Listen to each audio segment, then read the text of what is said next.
All right then. So after John and Susan explaining you what Tezos is, how the blockchain works, after Chloe explaining you how Taquito works and what the stuff that we can do with Taquito, I'm going to show you a real case example of an application that has already Taquito integrated with the blockchain, integrated with the application, and the application interacts with the blockchain. So what we are going to make in today is, first I'm going to show you a real case example of a smart contract that is going to show us how many tacos they are available in our taqueria. And for that, we are going to connect our application to Temple Wallet in order to interact with the blockchain. So how do we connect to a contract? As we heard today, our blockchain has many nodes around, they communicate each other, and Taquito is going to talk to one of those nodes through the front end of our application.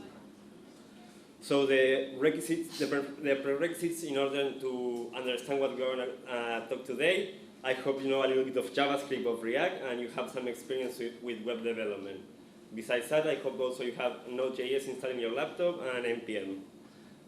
After the talk, I'm going to publish the URL for these slides on the Discord channel that we have, so you will be able to have access to all the resources and the code as well.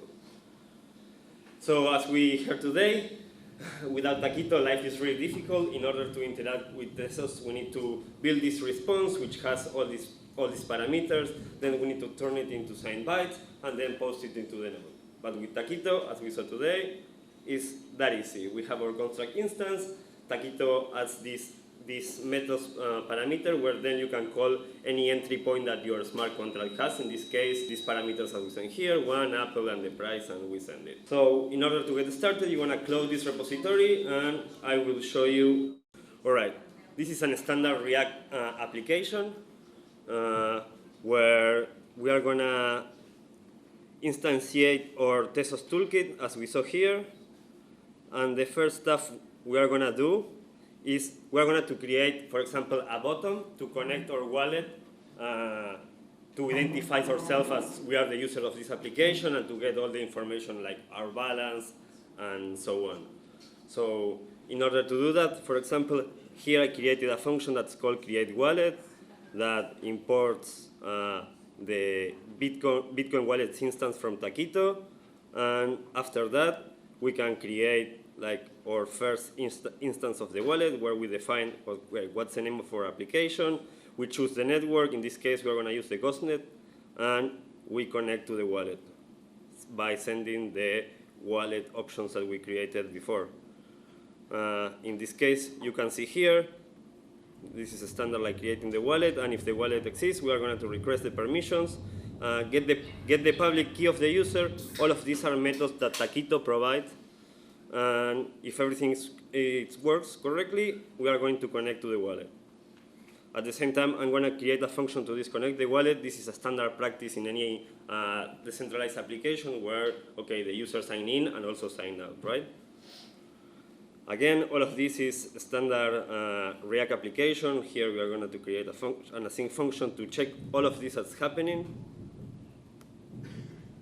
You can see all the back and forth that we need to do in order to connect to the wallet. You know, get the public user key, and I don't know. Here I create just a random method to set the address in our application. And here you will see just regular HTML where you have these two buttons, right? One for connecting to the application, one for disconnected. The next stuff I want to do is to create the interface for, as I told you, the application that we're going to build today. It's a taco shop where you can buy tacos. So in order to do that with Taquito, same thing. As Chloe explained before, we are going to create a construct instance of our contract. And for example, you can see that here we have the available tacos method available for interacting with it. I'm showing all of this, and I forgot to before show you how the smart contract looks like. We are going to go to contract folder, and this is how my smart contract looks like. We have a main function where we have two available methods, buy and make. I separated those methods in different parts of the code so you can read them better. But this is how the buy method looks like. Pretty simple. We define the amount of tacos that we have, and if we don't have more tacos, we fail. And if we proceed, we can increment or decrement the amount of tacos that we have. This is how the schema of my storage looks like so simple, just how many tacos we have available. And also in this particular contract, we have an admin that is the only user that is allowed to actually make tacos. Here we set some storage parameters. And if everything works as I expected, we can run the application and boom. We have our connect wallet button that's going to create the beacon instance that we want to use to connect to our wallet. The good part about beacon is that it allows us to connect to any wallet that we have in Tezos, like most of the wallets that we have. Like the most popular one, it's Temple wallet, but we also have Kukai, Galleon, Umami, and so on. So I'm going to connect to my wallet, grant permissions, I got the permissions, and now finally I'm able to interact with my smart contract, and let's say I want to buy 4 tacos. We need to confirm this transaction through Temple wallet. Like this confirmation is like any confirmation that when you do a transaction, it's kind of like signing the transaction somehow. And if everything works, boom. I bought the tacos. We have less tacos than before. We can give it a try. We can buy another 5 tacos. We can confirm this. We can see this also happening in the block explorer that we also showed before, like TCKT. And it worked. We bought tacos. We disconnect.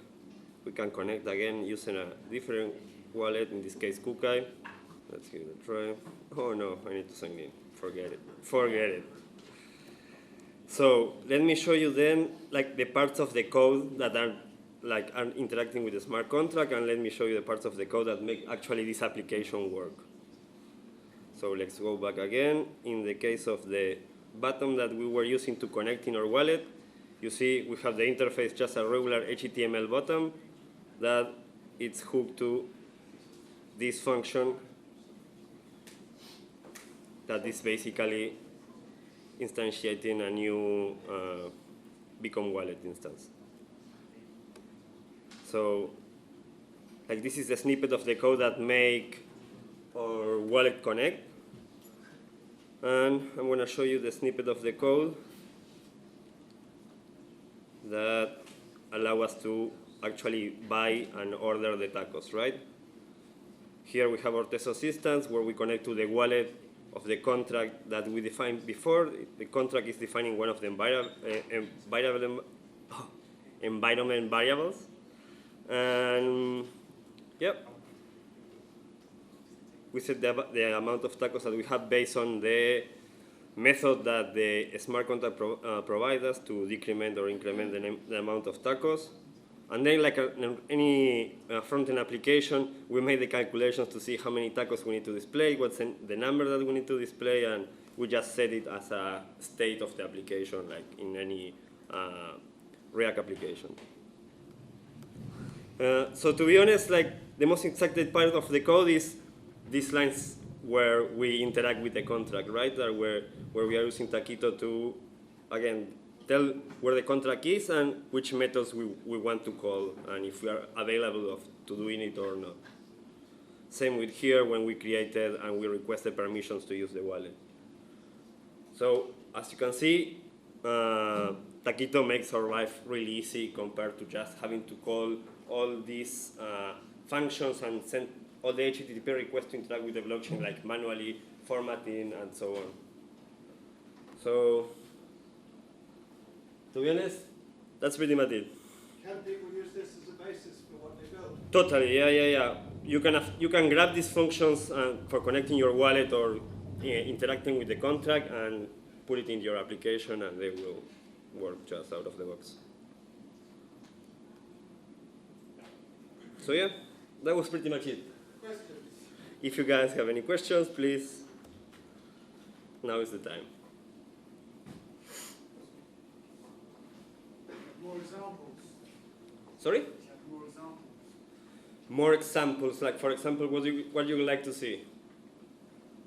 Like here, we did the most basic thing, that is connecting to a wallet and creating a new instance of Beacon Wallet through Taquito library.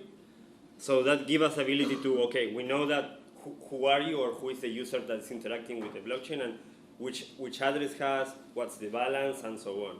And since that point, we can start to, I don't know, defining a smart contract and calling whatever operation this smart contract has, right? In this particular case, as I showed before, this contract has only two methods: the buy tacos and the make tacos. And this is what we are doing here.